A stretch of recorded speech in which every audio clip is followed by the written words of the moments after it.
Hello, fellow panfishing humans.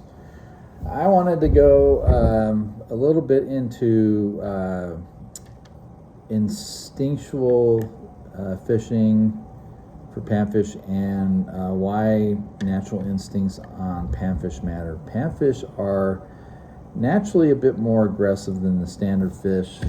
They're competing for food sources that most of the bigger fish don't have to compete nearly as much. That being said, they're even more fickle, but they're also more aggressive than larger predator fish. And that is because they are both predator and prey. They kind of sit in between. Like a largemouth bass and smallmouth don't have a lot of predators unless they're in waters where there's things like alligator, gar, other than that, or pike, muskie. Other than that, they really don't have to compete so much because they're usually the apex predator in an environment. And even when they're in waters where those type of animals or fish are, they stay away enough that they're not always predicated on by those other species. So panfish are, by and large, there's just massive groups of them. I count tilapia in there as well. I count Rio Grande cichlids in there as well. We have several bodies of water here in the Valley of the Sun, Phoenix, Arizona area that are loaded with 2 pound plus Rio Grande cichlids, which are great fighters and are actually really good eating, by the way. They're ugly and they stink, but they eat good. But I tend to stick pretty close to how I first started fishing for panfish because they're very consistently just kind of the same way and are always going to be.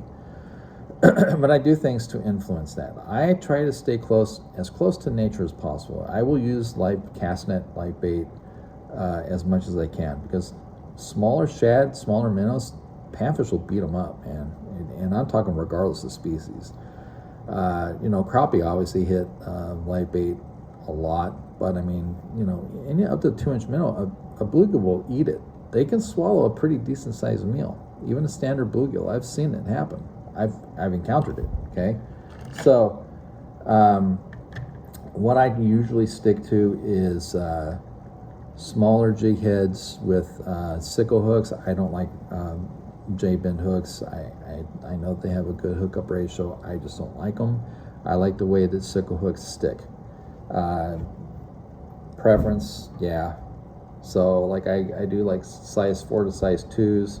This is a 1/16 head. Usually get them poured by AZ Leadworks, Matthew Picklesimmer. I don't go through them nearly as much as I used to because I am not fishing as much because I'm trying to save gas in my car because miles and gas. But when I get them, I usually go ahead and flatten them out and put my own eyes on them, which you can get on eBay all day long for like super, super cheap.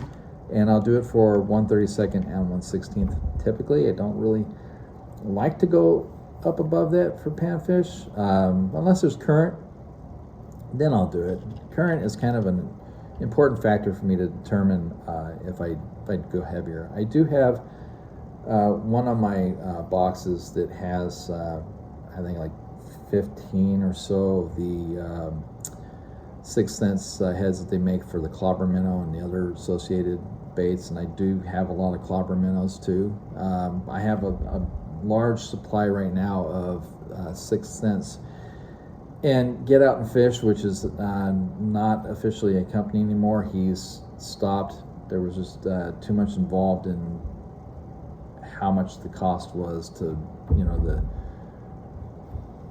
return on investment. It just wasn't really working for him. He's a great guy. I hope he gets back into it someday. If he does, I'm definitely going to be buying his baits again. But I want to get into the style, the way I do things. So unless the fish are supremely active, I take things as slowly as I can to keep it in their face as much as possible.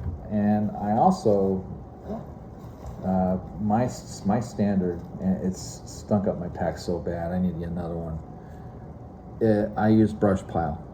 This family has been making the same formula with improvements. Yeah, it smells like straight up bucking sardines, and it's phenomenal. Since like 30 plus years, and my dad used to have a friend in the South mail it to him.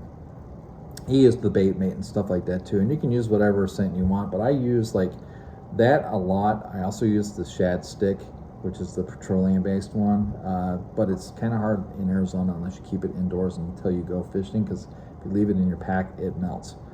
I like reactionary, so I will do my jigs with a clip-on spinner, and 90% of the time I use these hammered because they refract light differently than the standard flat face. Now the standard flat faces, you know, they have their point too, but typically I just stay with the hammered. I think the ones I have are size 2. And you know, they got all sorts of different sizes. You can get them from Lure Parts stores online. You can get them on eBay. I get like 25 to a 50 pack of the clip-ons at a time for almost nothing. I have a whole bunch of blades still that a friend of mine gave me, so I can modify if I want, and I usually will keep half of my pack that are hammered and half that are flat. I tend to use the hammered more when there's more light to reflect, because it shoots it off in a lot of different directions. It makes it look like it's more than one bait fish. They come swooping in for the kill. It's insane. But I also have some baits that are not always natural colors. I mean, of course, you know, monkey milk with a chartreuse tail is always solid. I've got the blue ice, which is a good one for clear water. Standard monkey milk, no chartreuse.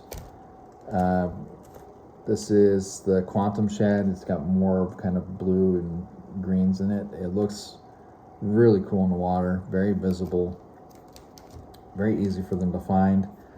This one was designed, the color-wise, in conjunction with Randy Houghton of AZ Crappie Sniper Guide Services. Really good local color. In low light, it actually is a lot darker than it appears showing it to you. I got a lot of light behind me, by the way. But I got 2 packs or 3 packs of that. Okay. I got one called Big Flash, which is also a really good, more natural one. The AZ Crappie Sniper one, even in the dirtiest water, it just gets slaughtered. I have Aqua Thumper, which is more kind of flaky but clear silver. And actually a color that I really like is black and blue with chartreuse tail. In murky water, that thing is a killer, man. I got Purple Passion, which looks really light in light, but in dark water it darkens up big time. And then Oxnea, which is actually really, really dark color when it's low light, but it also lightens up in light. So it really depends on the depth and the light penetration, how clear the water is. Those are things that will change my my method. Oh, and then I got one other one, Oxnea. That color is killer, man. It almost looks like a rainbow trout in the water. It's slick. So when it's really murky, I'll put like straight chartreuse or the blues. This is on the 1/16 I've flattened out. It sinks a little bit differently. It has more of a wobble than a ball head, believe it or not. The ball heads will push the water around the bait more. But I like this is a 1/32. I like the sickles in the size 4 for the 1/32, so that there's not a whole lot of hook coming out. I like for them to come over and then get the hook in the top. 90% of the time it's right in this range, usually in the middle. The straight, again, 1/32. The blue ice, which looks really great in the water, by the way. It shows up so well. And this is that quantum shad. It's just got kind of like that almost, what's it called? Shiner. Missouri Shiner or something. I can't remember the exact name of it. But I take them really, really slow. This is the Oxnea, which, you know, when it's in low light, it looks a lot different than it does to you guys right now. But I do just keep these normal things around. When I want more motion, I get the clip-ons. when I'm just doing it really like low and slow, I just really try to keep it simple presentation, something they know that they can just flash out at and eat. If I'm really trying to promote a reaction strike and not just instinctual feeding strike, then I switch to the spoons. My favorite one of all time is just the standard, blue and silver Cast Master. This is a 1/12. And then for deeper water, heavier, I get the 1/8. It's a little bit bigger, has a little bit more flash. This is a Colorado brand, a deeper spoon, but I integrated my own swivel into it so that it would free spin, because these ones, even though they're wobbles, if you pull them fast enough, they spin. I put on a ST36 owner mosquito, replace a lot of my hooks with those. They're very sticky, but even those I'll kind of just slow roll toward the bottom if I know that they're on the bottom with heat. Yellow bass love them, largemouth, smallmouth. So I just really kind of keep it as really simple as I can. I really try not to make it too complicated. I try to make it as natural to them as I physically can, because I feel that when you present them something that's kind of confusing, that they can't really tell is this natural or not, I don't think they're as apt to hit it. I think when they do hit it, it's more of a curiosity bait. They're more like, well, what the hell is this? I got to examine this by, they don't have hands or feet, so they got to kind of use their mouth, right? With the instinctual, I think it's more ready because it's something that represents the stuff that they eat. I'll give you an exhibit A. I took my cast net and went to McQueen. Great pond. It's here in I think it's part of Gilbert. Yeah, it's part of Gilbert. I asked preemptively with Gilbert Park Services, because City of Gilbert has a ban on cast nets. They're the only city I know of in the valley that does. But the Gilbert Parks and Recreation, they follow the state municipal code, which is a 4-foot cast net as long as you're only using bait fish when you catch them. Anything sport fish related, you put back in the water. Didn't get any incidents from citizens, which happens a lot, by the way. There's a lot of Karens in this state, and they're all assholes. But all the bait I caught, and I caught a lot, actually, they're full force out there. They're only the 1.5 to 2 inch range, which was not the range I was going for. If it had been on the crappie ponds that I frequent, it'd have been flawless. But it was on my catfish water, which McQueen's got a lot of channel cats, and they're freaking big. So I was like, well, this is not what I need or want to use. So what I was doing, and the smallest hook I had at the time was like a size 1 wacky rig hook in my pack. I didn't have my carp pack, which has smaller hooks. And so I was putting like 3 or 4 at a time on there. It got the reactions I wanted, but I wasn't going for panfish, so I was really using the wrong bait.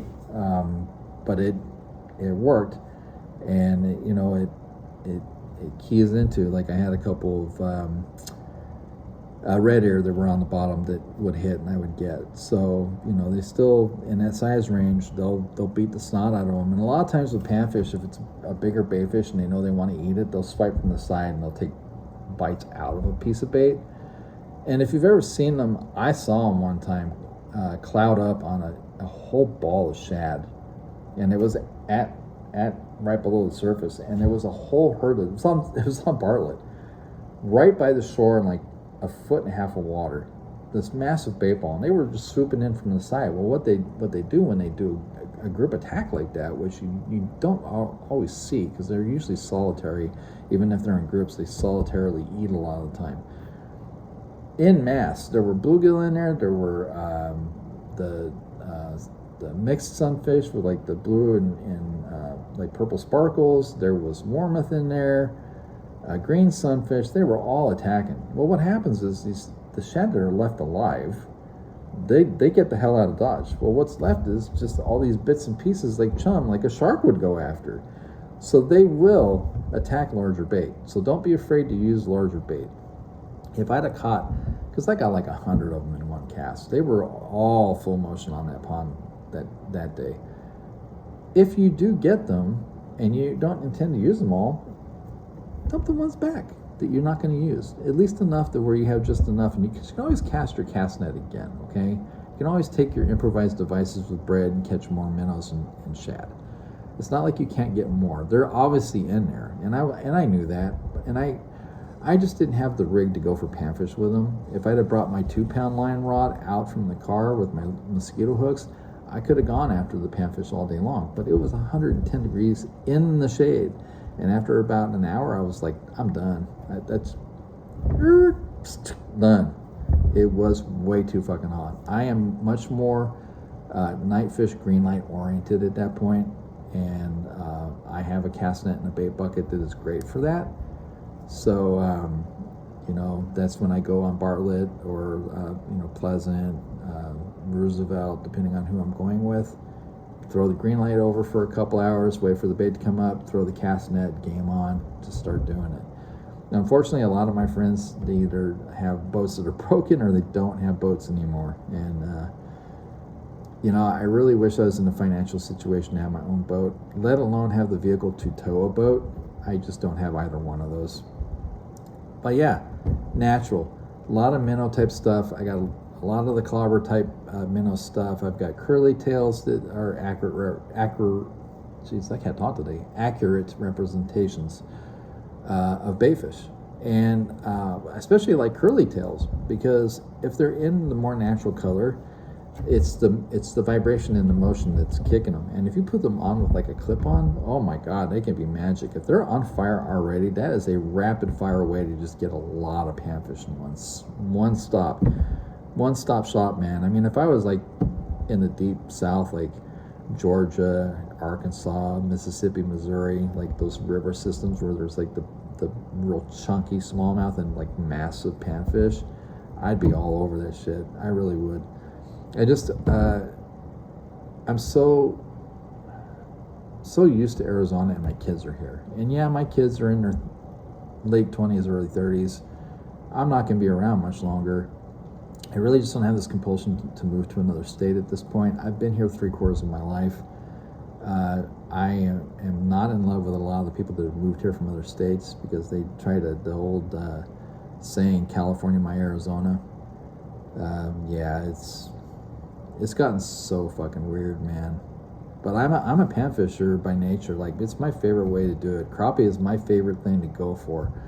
I'll go for carp. I love it. I'll go for catfish. I love it. I'll go for bass. I'm an assassin with bass. I finesse bait and technique the hell out of bass. I got so stupid amount of videos of drop shot alone. I think I have like 4 or 5. And I hate drop shot, but it works.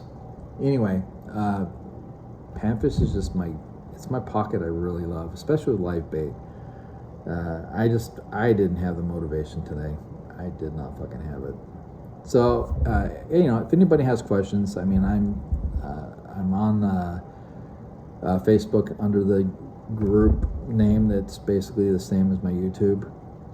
You're more than welcome to join. I've made a video about that group before. I've got a little over 330 some odd members at this point. Not a lot of them are very active on posting. Kind of sad considering I got over 300 members, but people are busy. I get it. And 90% of the posts lately have been mine. Go figure. But like today, I don't think I'm going out. I really don't. It's just hot and musty, man. I don't know. Like, McQueen's not that far from my house. I could probably do it, but then I'd be really inclined to like go hydrate with a beer, and it costs money. Yeah.